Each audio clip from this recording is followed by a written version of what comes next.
I'm Lil Pump. You know me, big 30s on my head, I'm pulling over Uzi. Before Lil Pump would blow up on SoundCloud and release his debut self-titled mixtape with songs like Boss, Flex Like Ooh, DeRose, Molly, and of course Gucci Gang.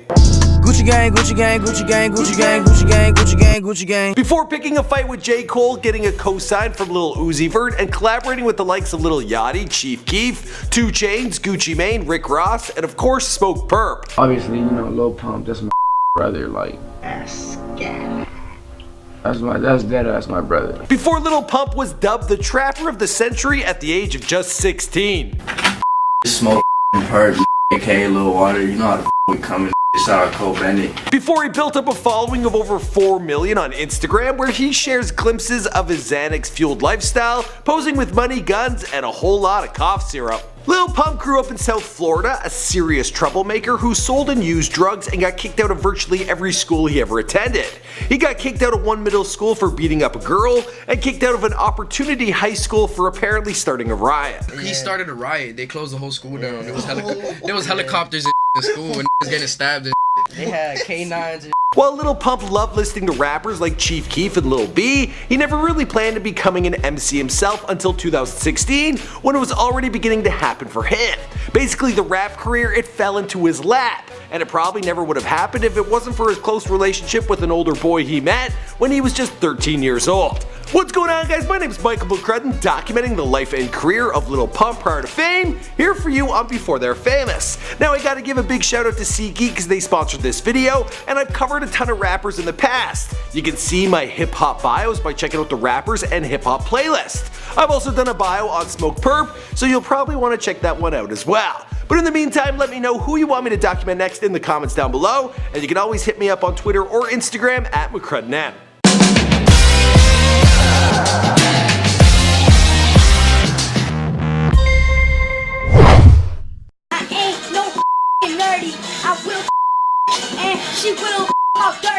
Lil Pump was born Gazzy Garcia on August 17, 2000. Yeah, I don't like telling people my age. You feel me? But just know, Just say it, bro. just know that I'm a your no matter how old I am.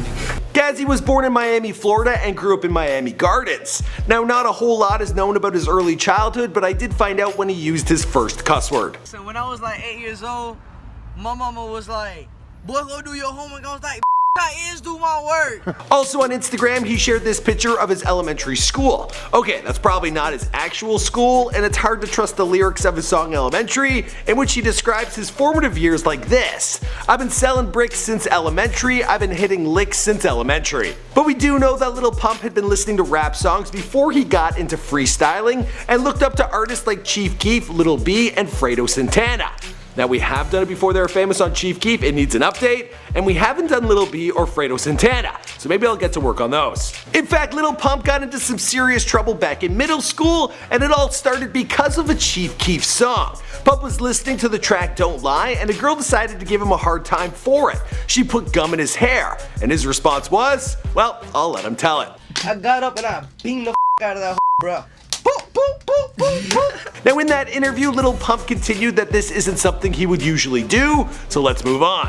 When he was 13 years old, Lil Pump's cousin, Lil Ominous, introduced him to Smoke Perp. While the two eventually became co-collaborators on a ton of music, they originally bonded playing ball and doing dumb shit like breaking windows and causing trouble. and this was smoking like a grown ass man, but this like he was I was like 12, bro. he was like 13, but he was smoking like a grown ass man, and I was like, what the His bad boy ways got him kicked out of all the public schools in his district. He was then enrolled in an Opportunity High School but got kicked out in the 10th grade. I didn't even get to enjoy high school. 9th grade, I went to Opportunity School. I got kicked out 10th grade.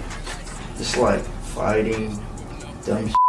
Now, if you don't know what an Opportunity School is, it's halfway between a high school and a prison, complete with security guards, pat-downs, and metal detectors. Regardless of all that, Lil Pump still managed to start a riot, which included helicopters and canines. I'm on that gang. Don't say It's that. all that here, man. You feel the gang going on, all the Smoke Perp is 3 years older than Lil Pump and would eventually get him into rapping, but originally neither of them wanted to be rappers. Lil Pump had no plans on being part of the music industry at all, and Smoke Perp set his sights on working behind the scenes as a producer. He taught himself how to use FL Studios by watching YouTube tutorials and had trouble finding rappers willing to use his beats. So he started rhyming over his own beats as a means to move his music, and eventually he encouraged Lil Pump to do the same. Lil Pump would freestyle from time to time but was hesitant to actually record.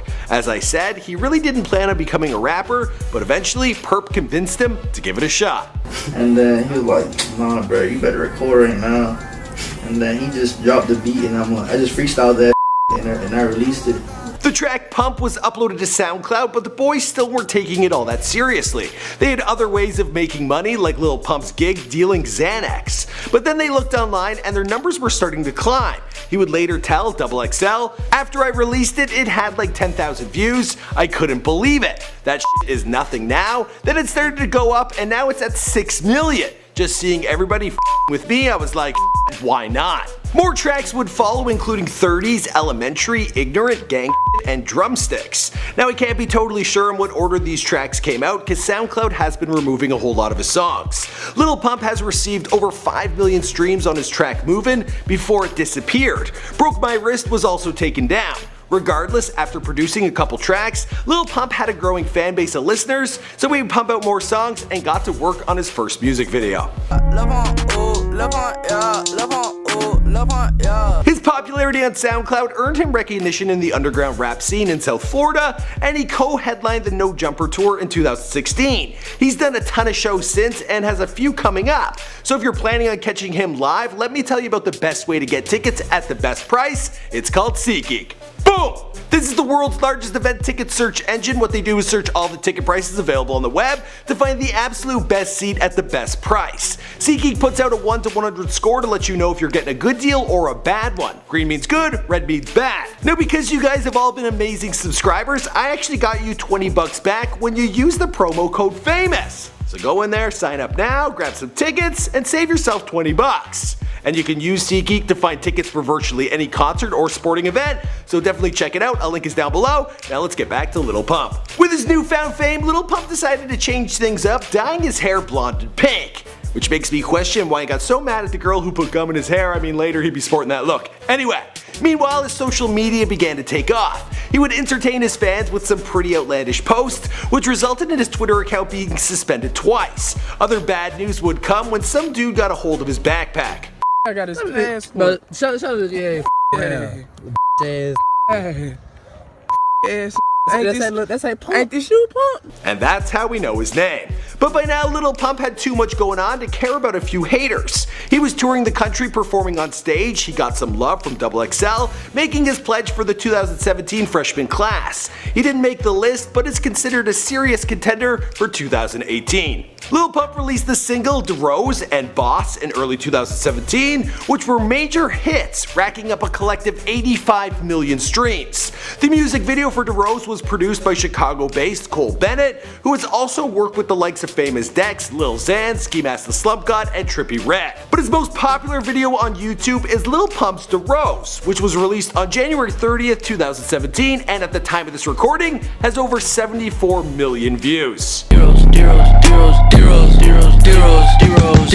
2 months prior to his 17th birthday, Lil Pump signed a record deal with The Lights Global and Warner Brothers Records. He announced that his debut album would be released in August, but while that didn't end up happening, he did drop the song Gucci Gang that month. This would be Lil Pump's first song to break into the Billboard charts. The song would peak at number 5 on both the US rap charts and the US R&B and hip hop chart, and number 14 on the Hot 100. The song would be included on his debut project along with some of his other biggest hits to date, including Boss, Flex Like Ooh, DeRose, and Molly. The self-titled mixtape was released as a digital download on October 13, 2017 with Warner Brothers and Lights Global, and would include some pretty impressive features. We're talking Gucci Mane, Lil Yachty, Chief Keef, Rick Ross, and 2 Chainz. Smoke Perp would of course also feature on the project. The Lil Pump mixtape hit number 2 on US rap charts, 2 on R&B and hip hop chart, and number 3 on Billboard Hot 200. Lil Pump then appeared at the Rolling Loud Festival in Mountain View, California in October of 2017 and will appear on their lineup again for the December installment of the festival held in San Bernardino. Now Lil Pump has money coming in, and from what I've seen online, no shortage of chicks. He plans to becoming the biggest rapper out there, and because he doesn't sound like anyone else, he's confident he can take over the game. As for the rest of the story, well, we'll have to wait and see, because this is before they're famous. My name is Michael McCrudden. We make all sorts of celebrity bios here for you on this channel, and we try and filter through as many of your requests as we can. The best way to get a hold of me is via Instagram or Twitter, so be sure to do that. I'll see you guys in another video.